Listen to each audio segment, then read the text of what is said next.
50 beat up Ja Rule in Atlanta. Crazy, man. Gilly said, hold on, go back to that part. The story doesn't end with Tony Yayo's retelling or Ja Rule's explosive response. There's a crucial layer beneath the memes and emojis. 50 beat up Ja Rule in Atlanta. Like, you understand? Rest in peace to Chaz. I know 50 ain't really. The long-standing animosity that shaped both men's careers. In the early 2000s, 50 Cent and Ja Rule dominated headlines, releasing diss tracks that became central to hip-hop's beef culture. Whether it was 50's Wanksta or Ja Rule's clapbacks. I'm just truthful, like real street shit. I tell y'all, because y'all a street show, that's why I f*** up. Fans were glued to MTV, BET, and radio stations to hear the latest shots fired.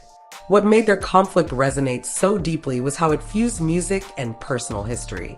50 Cent often painted Ja Rule as inauthentic, accusing him of singing on hooks and leaning too heavily on R&B elements that commercialized his image. Ja Rule defended his style, pointing out that he'd scored #1 hits and found a formula that worked. Meanwhile, both camps had connections rumored to be tied to real street backgrounds, intensifying the sense that the feud was more than just studio talk. This backdrop is why people still perk up when new tidbits emerge, even comedic ones. A scuffle in an Atlanta hotel, if it happened, might seem minor in the grand scheme of old rumors about stabbings and shootings. But the story's comedic spin and Tony Yayo's portrayal bring everything to life in a way that resonates with modern social media culture. In an era where barbershop talk gets recorded and broadcast to millions, once forgotten anecdotes can resurface as fresh news. Yayo's chain-snatching angle, coupled with the claim of Ja Rule sporting a bruised eye, forms a narrative as entertaining as it is humiliating for Ja at least. Yet the comedic angle also highlights how memorable retellings can overshadow any quest for truth. People aren't necessarily listening to Yayo to confirm historical accuracy. So look, Ja Rule just come in the elevator, murder! They're tuning in for the jokes, the swagger, So look, He didn't say that. He didn't say murder.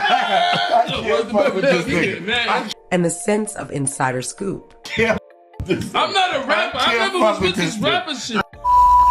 When Ja Rule dismissed it as cap, fans instantly took sides.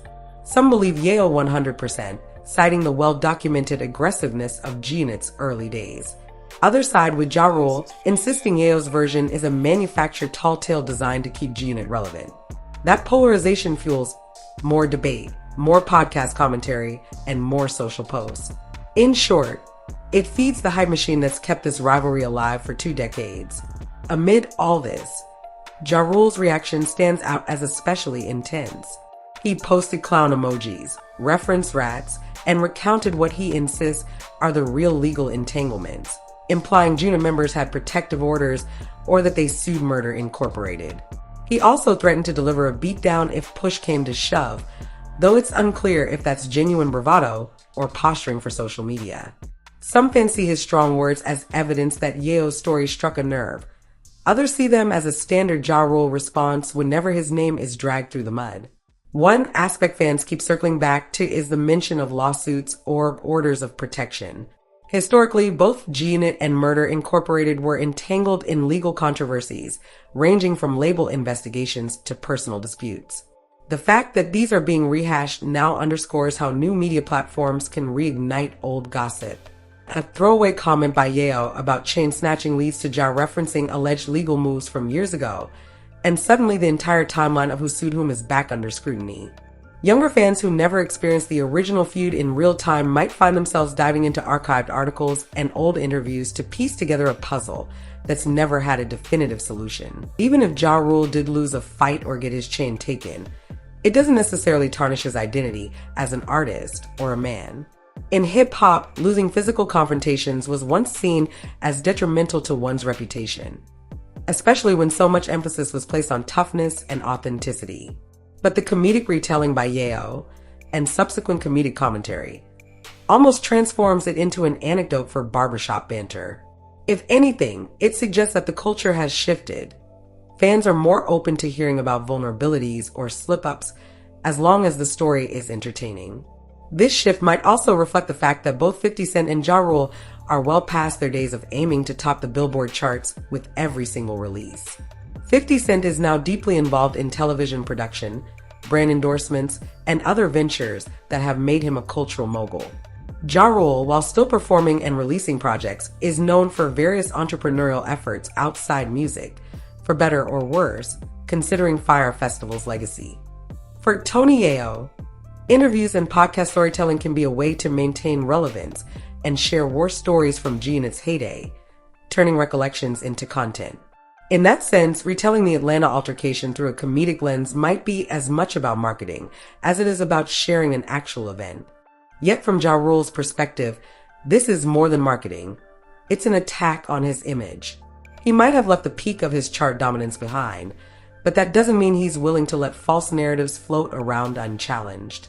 Indeed, his social media meltdown, filled with threats and reminders of alleged protective orders, suggests he feels a strong need to defend his legacy. In a genre where respect is hard-earned and easily lost, letting comedic stories of humiliation spread unchecked could be detrimental. Ja's not about to let that happen, even if it means reigniting a feud many assumed was dormant. Another point to consider is how these stories can overshadow the actual music. For years, fans have lamented that the drama between G-Unit and Murder Incorporated took center stage, often eclipsing the artist's creative output.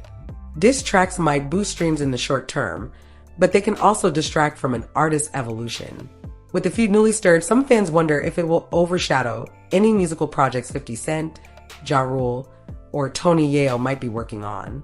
Then again, the argument can be made that any publicity is beneficial, and that the hype might prompt younger listeners to explore the back catalogs of these artists, inadvertently boosting their streaming numbers.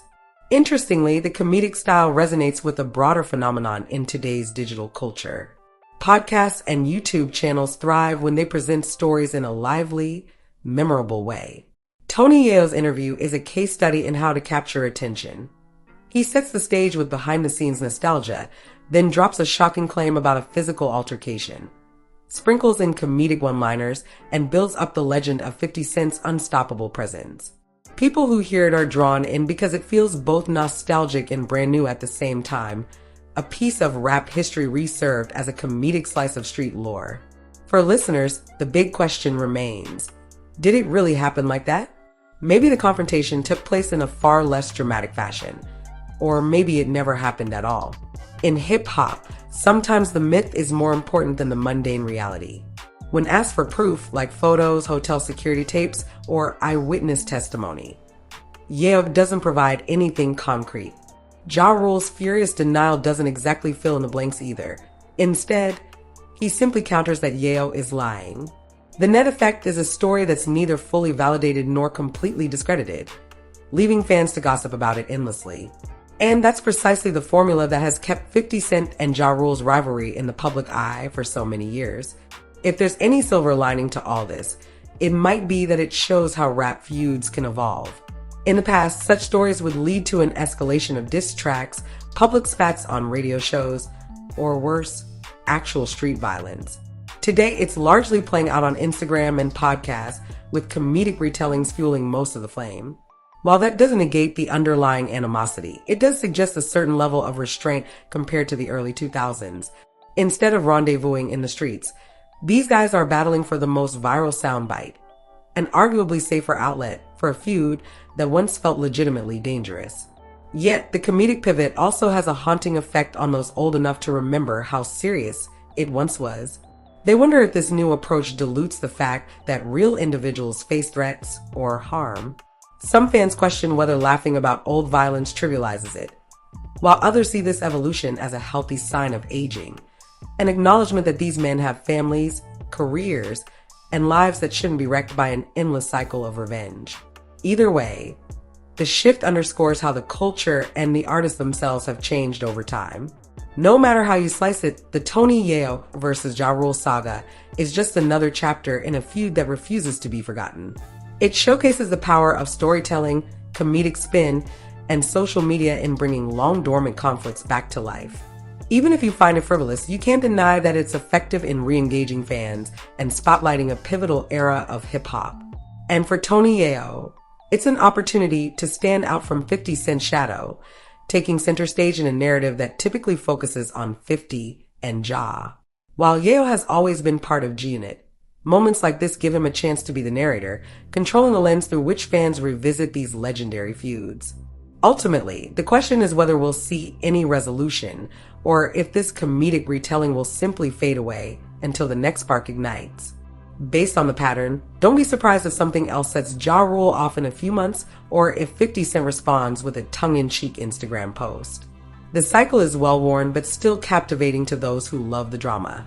After all, conflicts like these are a foundational part of hip-hop storytelling tradition, where legends are built, battles are mythologized, and comedic retellings are half the fun.